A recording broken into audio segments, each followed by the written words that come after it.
មុនពេលដាក់ទឹកលើកទី1ណាស្រូវយើងអាយុប្រហែលជា7ថ្ងៃទៅ9ថ្ងៃអីហ្នឹងបងប្អូនគួរតែចុះមើលក្នុងស្រែរបស់យើងថាតើវាមានកូនស្មៅដុះឬក៏អត់ទោះបីបងប្អូនបានបាញ់ថ្នាំឃុំគ្រាប់ក៏ដោយ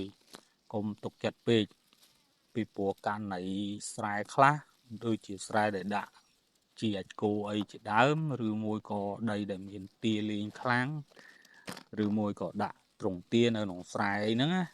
ត្រូវតែមើលគឺប្រកាសជាអាចមានគ្រាប់ស្មៅដុះហើយអញ្ចឹងដោយករណីស្រែខ្ញុំនេះគឺមានទ្រង់ទាដាក់ដល់អញ្ចឹងទៅ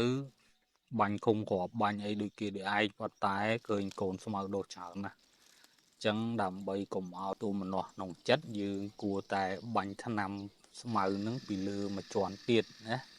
ដើម្បីឲ្យស្មៅនឹងងាប់ល្អហើយយើងដាក់ទឹកពលិចវាទៅអាហ្នឹងយើង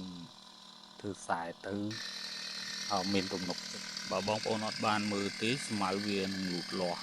ធំហើយដល់ពេលស្មៅធំទៅហើយយើងចាំបាញ់តាមក្រោយ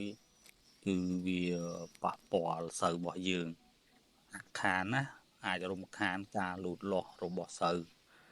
ការបាញ់ស្មៅធំហ្នឹងហើយមួយទៀតថ្នាំប្រភេទបាញ់ថ្នាំ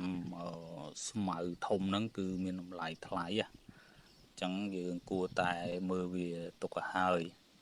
ហើយចាត់ការវាតន់ស្រូវយើងនៅខ្ចីបាទអរគុណ